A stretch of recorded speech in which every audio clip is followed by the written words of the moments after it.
what's up? It's Mac. I'm happy to be here. Filming today from my local dungeon.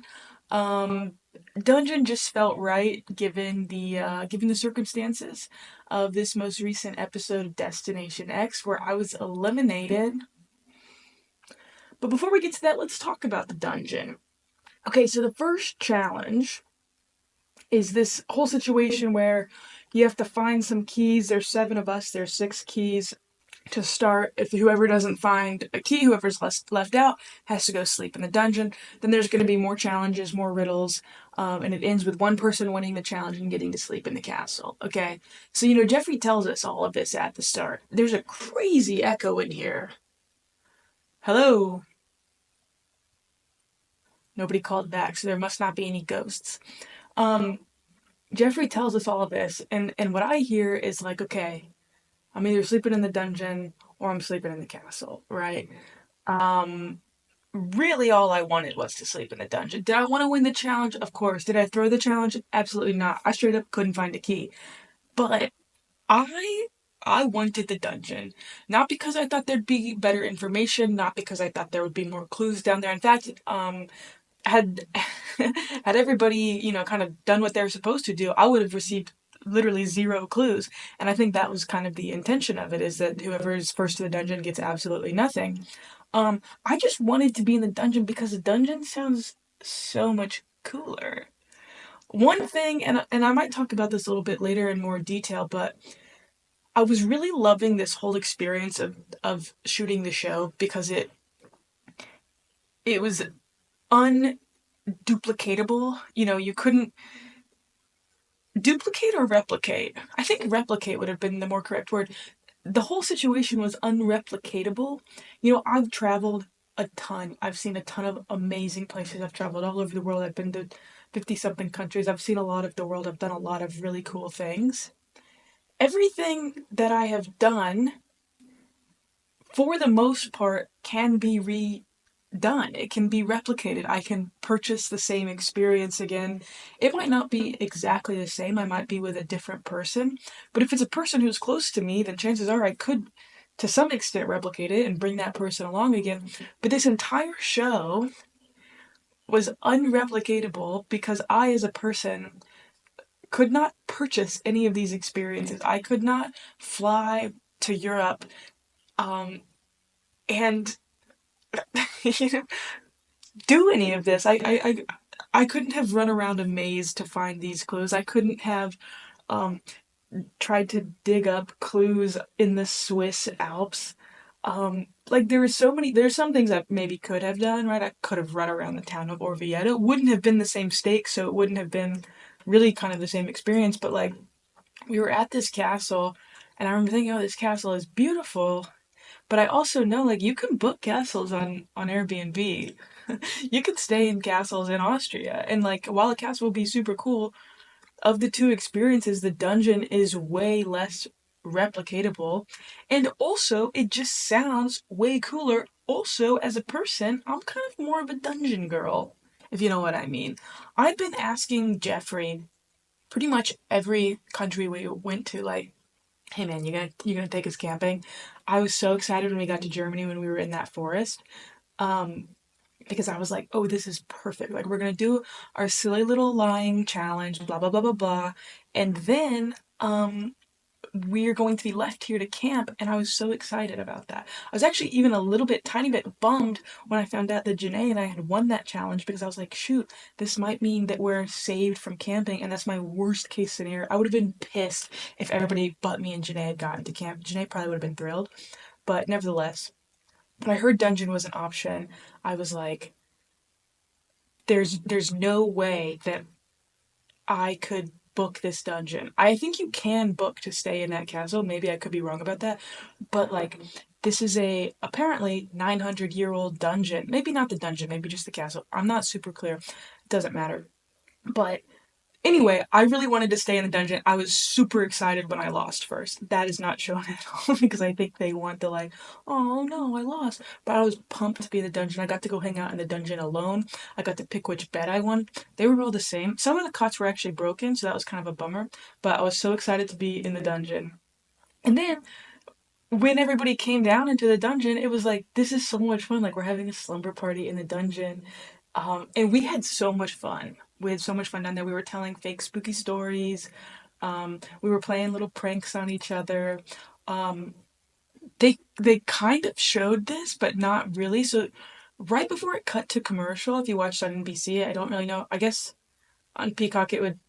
I haven't watched on Peacock yet, so I don't really know how they're doing commercial breaks. But right before one of the commercials, you hear a loud bang and everybody freaks out.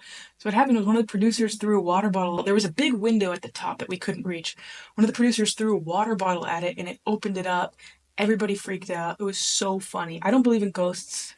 Actually, I don't know where I stand on ghosts, but I wasn't scared of ghosts. Like I knew that I knew that nothing was going on. I knew it was a prank, and thought it was so funny. It turned into like then we wanted to shut the window because we didn't want the window to be open. I don't really know why we were so dead set on the window being shut, but like it turned into like me for some reason hoisting Peter up to shut the window. And I remember getting a big handful of his butt, and then I remember being like, "This feels kind of weird. Like maybe I shouldn't be the one lifting you up." And also I apologize for grabbing your butt. This isn't that kind of show. Um, but he got the window shut, and I don't know, it was just a lot of fun. The one real threat that I thought was present in the dungeon that was not ghost based was there was a lot of spiders. And I remember telling myself before I came on the show, like, I'm not a person who's really scared of things. Like, I love adrenaline based activities. We had to fill out all these forms, like, hey, would you be willing to do any of these things? And there was like skydiving, wing walking, whitewater rafting, bungee jumping, like all of these crazy things. And I would do all of those things anyway, but I remember telling myself, like, all of the danger that we're going to be put in is going to be a very controlled danger because at the end of the day, like, NBC doesn't want to get us hurt because that would be very bad for them, very bad for the show. We signed our lives away to NBC, so I don't know the extent to which they would be liable for, big injuries, but I imagine they didn't want to deal with that nevertheless. So I was kind of always of the understanding, like, all of these environments are controlled to the best manner possible. However, in this dungeon, there were tons of spiders and they were massive, like massive spiders. And I remember being like, oh, like that's a real danger. And these are real spiders. NBC does not have control over these spiders. These are not drone spiders. Um, to the point where, like, I think it was Janae mostly who was the scaredest person down there. But like everybody was scared of the spiders. And we ended up calling the team in. I think we called in the security guards in there, and they they had like I think it was like their mic, like the big boomstick. They put a cup on the end of it to like get a really big spider on the wall. I don't know. It was a really funny time down there. Everybody complained about getting miserable sleep. I got some of the best sleep in my life. It felt like camping to me, even though we were indoors. It was freezing cold down there. That was the biggest issue in terms of sleep, and I like to sleep cold. I slept so comfy on that cot. It was funny because, like, when they came in the morning to wake us up, everybody was already awake. Everybody was like, I didn't get any sleep last night. That was miserable. They had to shake me awake because I was out, having the best sleep of my life. Probably, honestly, some of the best sleep I got on that entire trip. And I slept great. Like, the beds on the bus, so comfortable. So comfortable. Nobody snored, nobody was loud. Um, Slept great in those beds. But that night on the cot, I slept so easy. I also especially slept easy because I knew exactly where we were. I couldn't believe when everybody was coming into the dungeon saying all the riddles that they just had and what the correct answer. I couldn't believe it. Like, they all knew from episode one, like everybody was constantly talking about how I was one of the biggest threats on the bus. And to me, my one concern being in the dungeon was like, oh, now I'm not going to get any of the clues they're going to get. I'll have the second challenge, so I should still be able to figure out where we are. I knew we were in Austria. I knew the direction we'd been traveling because I'd been tracking the sun. But one other thing that I kind of knew where we were, I had built this thing. Oh, I'm really proud of this. I want to, hopefully I can explain it well. They gave us these water bottles, and on the end of each of the water bottles, they had this like rubber thing. It was kind of like a Livestrong bracelet, but it was purple and it didn't say Livestrong on it. And so I had that. I pulled that off the water bottle. And I've mentioned that for the sensory deprivation stuff, they gave us sticky tack to put in our ears, and I had just kept some of it because I liked playing with it. So I had like a wad of it in my pocket for just because I liked playing with it. And so what I did was I rolled it all up and I made this contraption where the sticky tack kind of went in an arch and the rubber band was kind of in between it so it could roll back and forth, but it would be caught. And whenever we would go up hills, it would roll one way or the other because it was kind of hard to tell in that bus when you were going up and down a hill. Like you could kind of feel it if you were really paying attention, but if you were in the middle of a conversation, you couldn't feel it. Some people were putting water bottles on the bus every now and then and you could see it rolling, backwards and you'd be like, "Oh, we're going downhill." But this, I was able to tell, like, oh, we're going up and down hills. So I knew we were in the mountains. I knew the general direction we had traveled. So I probably would have arrived to Salzburg without any of the information. But everybody comes in and they're telling me Edelweiss, they're telling me Mozart, and they're telling me Salt. And each time I'm like, holy cow. Like, had you just told me Edelweiss, I would have thought Salzburg. Had you just told me Mozart, I would have thought Salzburg. Had you just told me Salt, I would have thought we're in the city of Salt, Salzburg. And then to get all three of those, I was like, plus the sun, plus the fact that we were in the mountains, I was like, holy cow. Like, I've never been more confident in my life. I know exactly where we are. I slept like a baby in there. Couldn't believe all of the, like, this was truly my best night on the bus. So excited. Loved it. Loved this challenge. Loved how it worked out for me. Couldn't have cooked it up better myself. Um, I do want to address the keys. I never saw those riddles. They don't show it, but you can kind of see because it's cut out kind of funny. Jeffrey didn't read us the instructions. There was a letter waiting for us, and I read it to the group on a piece of paper. And so I was facing everybody, and everybody was facing me, and right behind me was the riddles. So I was looking down at the paper while everybody else was probably looking around and saw the riddles. I never saw the riddles. I think they didn't include that because for some reason, every time, every shot that I read the scroll to everybody, I chose a different accent. I don't know why I did this, but I'm sure they were like, yeah, we don't want her speaking in a really bad French accent for 30 seconds. Like that doesn't make any sense. So I think that's why they cut it. But also that's why I didn't see any of the riddles. Also, I checked the well where Shade found that key two different times. Because people were also telling me, hey, go check the well, go check the well. Like we think that's where the last key was. They were also telling Shane that both of us checked it multiple times, couldn't find it. And then he at the very last second, I guess, saw the string and pulled it up.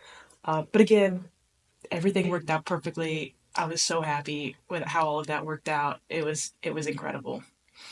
These two challenges were my two favorite challenges. I think like everything about being in Austria. I don't know why I put air quotes. I knew we were in Austria. Everybody knew we were in Austria except I think for Pete and Janae.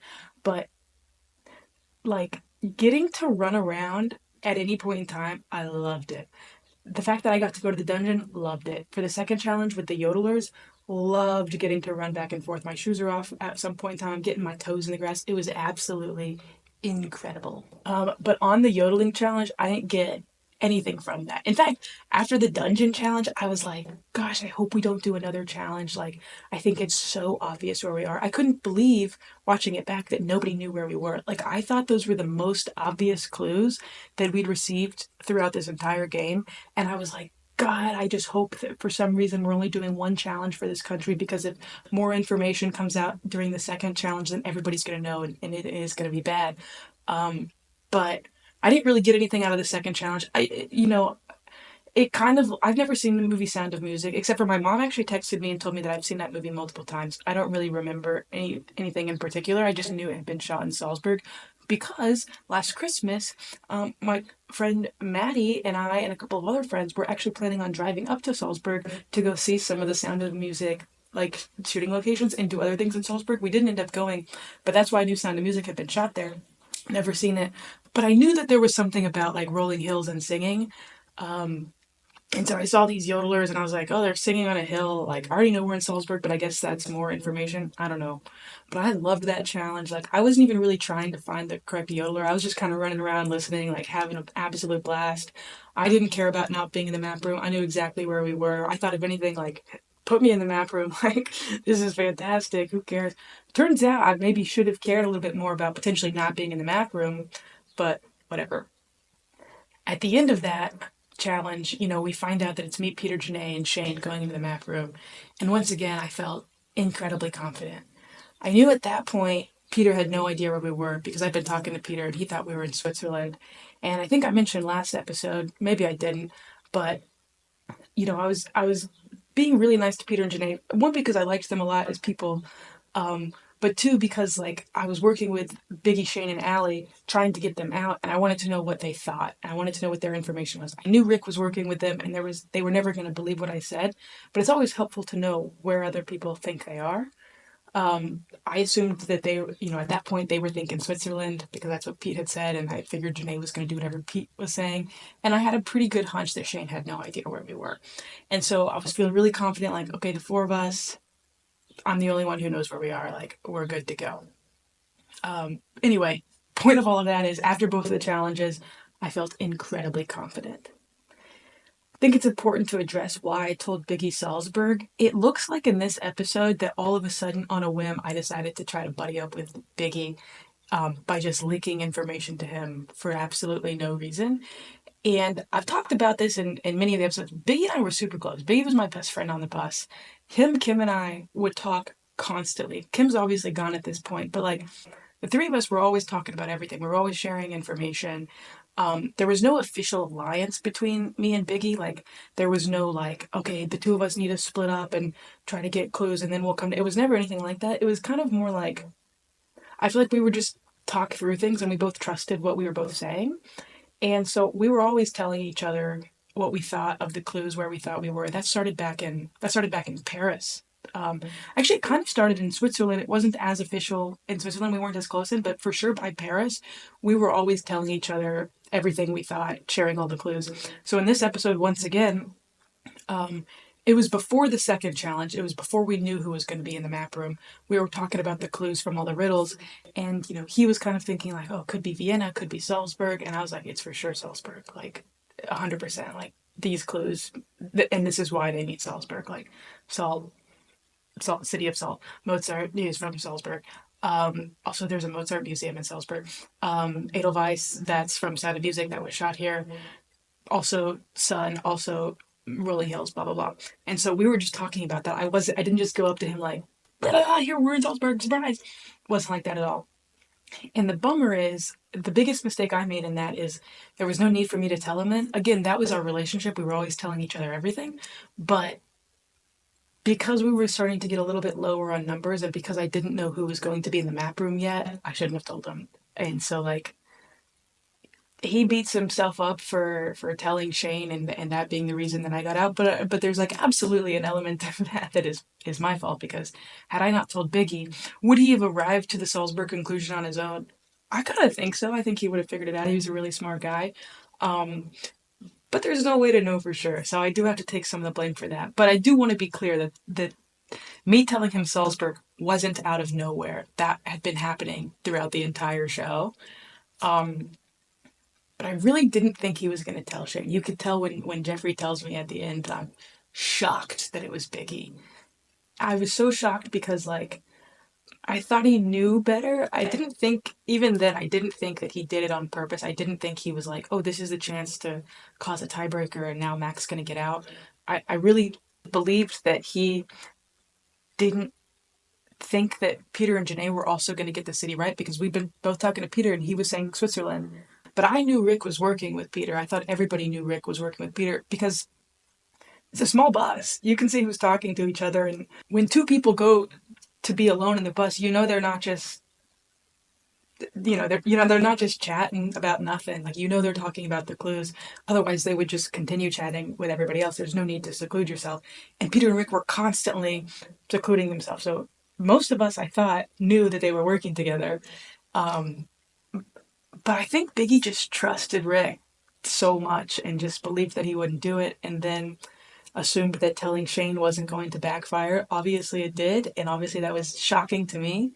Probably not shocking to a lot of people because, like, of course he's going to tell his boy. But I really think that if he knew, believed that Rick wasn't going to tell Peter Switzerland, that he might have withheld. I'm not sure, though. I'm not really sure. But either way, that's how I was eliminated, basically. Everybody knew. Then we had this tiebreaker. We'd never had a tiebreaker before, had no idea, how it was going to work out. But let me tell you, I went into that map room as cocky as anybody could ever possibly be in a map room. That was the most confident I was. I knew for sure Shane was going Vienna because that's the last I had heard from him. I figured, of course, Peter and Janae would go Salzburg, but I was like, doesn't matter because I know Shane's getting out. And then when Jeffrey tells us, hey, we've got a tie, I knew immediately. I was like, oh, I'm going home. No questions asked. No questions asked. I'm going home. And then it was that question. And what makes me so upset is I had no idea when that castle was born. I knew it was old. The reason I went 1576 or whatever I went was because Shane, he ended up sleeping in the castle, right? He told me that, and he was telling everybody this, like he was just talking about the castle. This wasn't a secret I don't think he was trying to keep, but I think there was like a little plaque thingy on one of the sinks that said some year in the 1500s. And so I was like, that's the only date I've heard. So, like, maybe the whole castle was built in the 1500s. That's the only piece of evidence I have to go off of. Um, so, like, I'm going to rock with that. Shane also went in the 1500s for the same reason. But what upsets me is, like, my lucky number is 11. And for a second, I was like, I should just go 1111. Like, that's super old. Everything in Europe is super, super old. And, like, the number 11 is lucky. So, like, maybe this will work out. And I would have been the closest had I done that. Unfortunately, I was the second closest, but the way the tiebreaker worked didn't matter. When it was announced that it was Peter, initially I felt really safe. Actually, when they announced how it was going to work, that the person who was closest was going to get to pick somebody, I felt pretty safe because Shane, I was kind of working with Shane again, Shane, Allie, and Biggy to get Peter and Janae out. So I figured if Shane was picked, he was going to pick Peter. I figured if Janae was picked, she was gonna pick Shane. Janae and I were like kind of close as friends, and I figured she would save me as a friend over Shane because I don't really think that either Peter or Janae were really too fond of Shane, especially given the fact that Peter and Shane had gotten in that big fight earlier. And I also thought that had Peter been selected, he would have picked Shane. So I was feeling kind of good. Peter's announced. My first gut, I was like, oh, he's going with Shane. I'm good. But then Peter was really taking his time thinking about it, and because he was thinking so long about it, I was like, oh, he's not going to be making an emotional decision. Like he's going to make the smart decision, and the smart decision, unfortunately, is me because I think he probably assumed that he could beat Shane later on. If it came down to Peter versus any one of us in the finals, he would have a better shot against Shane than he would against me, unless it was a pure physical challenge, in which case Shane would blow him out of the water. But chances are it was probably going to be somewhat of a geographical or trivia or something based challenge, and I think Peter knew that he would have a better chance against Shane. So before he said it, I'd come around and I was like, oh, it's me. I'm going home. And I will say, I have a lot of friends who are texting me like, oh, we hate Peter now. He's the worst. Peter let me go out on an absolute high. I came into the show saying I'm here for ego reasons. I want public validation that I'm smarter or better than everybody else or something like that. And while that is an outrageously cocky thing to say, this was the best possible way to leave the show, bar winning. Because I got to go out not because I got anything wrong. I got to go out because somebody hand selected me as a threat. And to me, that's a massive compliment. So shout out Peter for allowing me to remain cocky, continue having a pretty massive ego. Um, so no hate to Pete, no hate to Pete. Also no hate to Biggie. Whatever, this was such a fun game. I had an amazing time, and I truly believe like the 2 days preceding my exit were my two favorite days the entire time filming. Those were my two favorite challenges, and I don't know. So I was already on a high, and then I got to leave kind of on a high. It was incredible. Was I devastated? Absolutely. Truly crushed, shocked. You know, I thought I was going all the way. After Paris, I felt like I really understood how the clues work. I was really getting my bearings with everything, and I was really starting to feel really confident that I was going to go all the way. And then to have the confidence I had about Salzburg, to that being when I left, was I couldn't believe it. But also, I guess it is what it is. I don't know. I don't know. But I really did love being on the bus. Like, this was the coolest thing I've ever done in my entire life. Unreplicatable. Getting to spend 12 hours a day just shooting the shit with your buddies in a bus, like, no phone, no job, no obligations other than to hang out and try to solve some clues. Like, while every now and then being in like some incredible places, like, there is no better life than that for a couple of weeks. Like, I absolutely loved it. I loved it so much. And then I had a bit of an emotional breakdown. And it's kind of crazy talking about this because like I feel like a completely different person now than I was when I started filming. I've always been like a pretty happy person, um, but I've also been a pretty cold person. Like, I feel like I didn't really have a lot of highs and lows. I was always just kind of like here. I really like kind of will joke that like I don't have emotions like that. That I like, oh, maybe I'm a psychopath. I've taken psychopath tests and scored in the psychopath range. Like, I didn't. Many people have told me I have a cold dead heart. Um, and that was true. And I think a lot of that stemmed from I was always afraid to let people in to my life because, again, I was happy alone, pretty happy alone. And if you bring somebody into your life, a close friend or anything like that, like, you run the risk of getting hurt. And why bother getting hurt when you're cool without it? And I don't know. So, like, I wouldn't let people get close to me.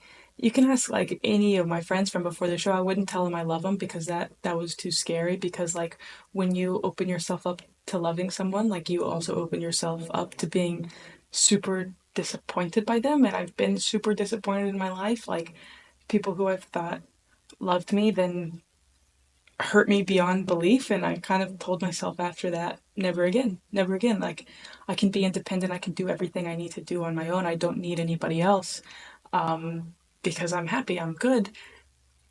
But there was something about that show, and I cried for an hour and a half on camera. Obviously, it has to be distilled into a very short snippet because the episodes are only 40 minutes and it can't be all me crying.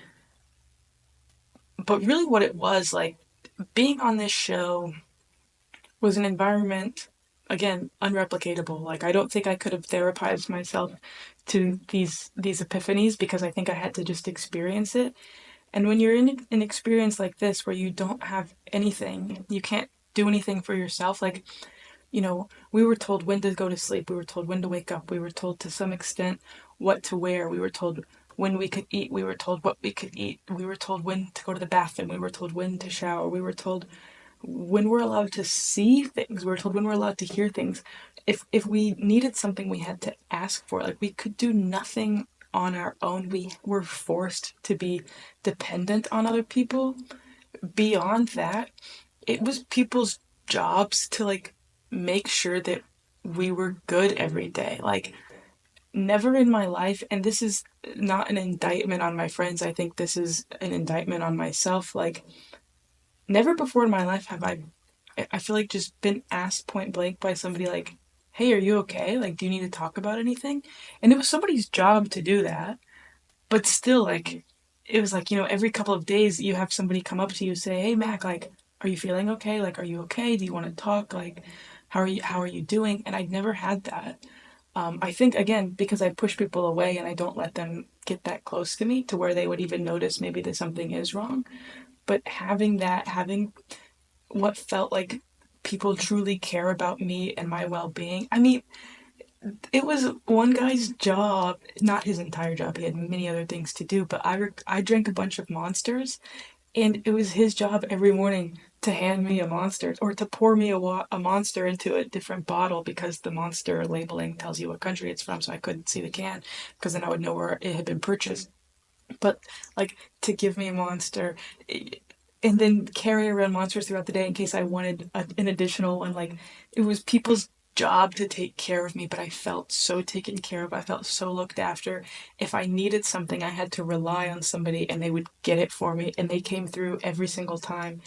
Never in my life had I felt more taken care of because I'd never let anybody take care of me, but it felt so good.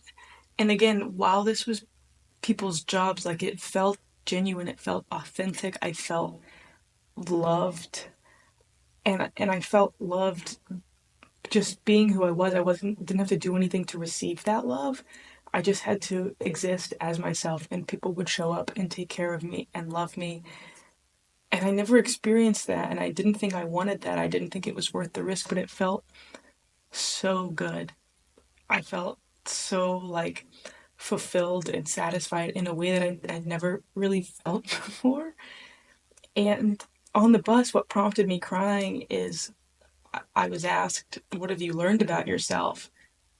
And I was just thinking about that. I was thinking like I learned that like I want to be loved by somebody. I want to love people back. I've never had that before. Um, I want to feel taken care of. I want to extend that back. Like I want people close to me. I want people to know me for who I am and accept me and still love me.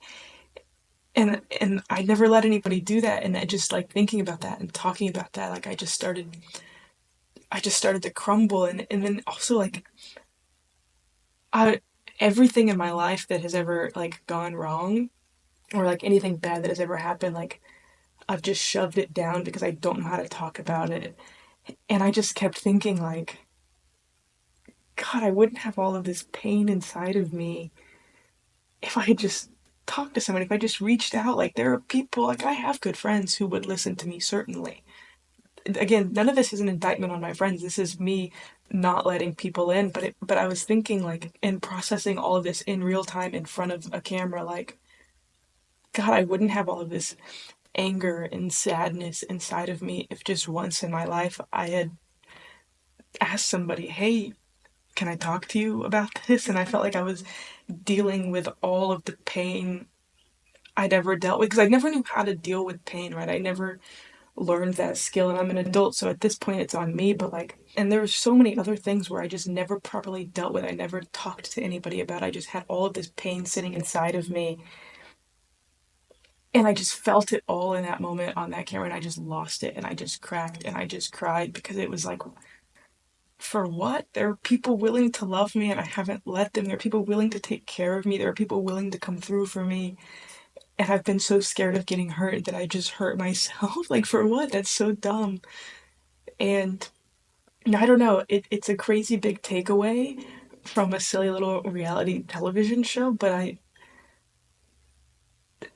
operate, I feel like, so differently now. Like, I talk to people now. I've reached out to friends and been like, hey, this is what's going on. Can we talk about it? And unsurprisingly, those friends have shown up. I feel like I have emotions now. I always believed that I didn't have the capacity to like love someone like truly deeply because I was unwilling to receive it. I felt like I was unable to give it back out and I just didn't want it. But now I'm like in love. I can feel things, like I can be happy. I can sit in the lows and I can rejoice at the highs. Like I have it all and I feel amazing. I cry all the time. I hadn't cried prior to this experience. I think maybe like two or three people in the preceding decade have seen me cry. I cry more than once a week now. And like it sucks, but it feels so good. Like I feel like I'm processing things. I'm in therapy now. I have people I can talk to. Like I feel like a completely different person. And there's still more to that I will be able to talk about later, but like having emotions and having a heart, like I don't know, it's crazy now knowing who I am and how I feel about everything to think that I was so resistant to that beforehand. And it's even crazier to be like, this all came from a reality television show. Um, but it did, like I feel so different and it feels so good to be emotional. I don't know, but that was my takeaway. That's why I was crying so much. It's still like, even now, still thinking about it, it's still like, I'm so glad I went through this. Like, obviously, I wish I'd won. Obviously, I wish I'd gone further. But, like, had it not been like that, had I not left so abruptly, had I not felt like all of the like peace that I'd found in all of the love that I'd been receiving and all of the care that I'd been receiving, had that not been just taken away so abruptly, I don't know if it would have hit me as hard. So once again, probably the best way for me to exit. I don't know. Something really beautiful did come from the show. I think I say that on the show, but it really has transformed my life, and like the rest of my life does and continue or will continue to look so differently than before. And I couldn't be more grateful for that. I couldn't be more grateful for the crew for providing that environment. It was such an amazing environment. Like I cannot give props to the crew, to production more. Truly changed my life, and I'm so grateful for every single one of them, every single person who gave me a hug every morning, who asked me how I was doing, who asked if I needed anything, who, when I said, yeah, I need something, got it promptly. Like those little things that is literally part of their job description, but that they did with such authenticity and such heart, like changed me, changed who I am. And I'm so thankful and I'm so grateful for all of that. This has taken kind of a darker, sadder tone than most happy to be here's, but I want to be clear that like that I think is what helps me be happy to be here. Like even in the lows, even when I'm experiencing something dark, like it's because I am able to, I don't know, have these emotions that I can really appreciate it. Even in the shitty times, like I'm still happy to be here. I don't know, like it really is such a beautiful thing, and I'm really so grateful. I loved being on the bus. It was the best couple of weeks of my life, and some additional things happened afterwards, and I'll talk about those in the later episodes. I also have not seen the remaining episodes, and like don't really know fully what happened. Like my castmates have tried to explain certain things, and I'm like, that doesn't make any sense to me. I can't picture that. So I'm so excited to watch these episodes and continue to talk about additional things that I learned kind of timing wise as things gone on. But yeah, sorry to end this on kind of a sad note, but that's where we are. Thank you so much for listening this long, especially if you listened through all that last stuff. Like that really is very meaningful to me. I really do appreciate it. What I also appreciate is liking, commenting, and subscribing. That would be so cool and sweet.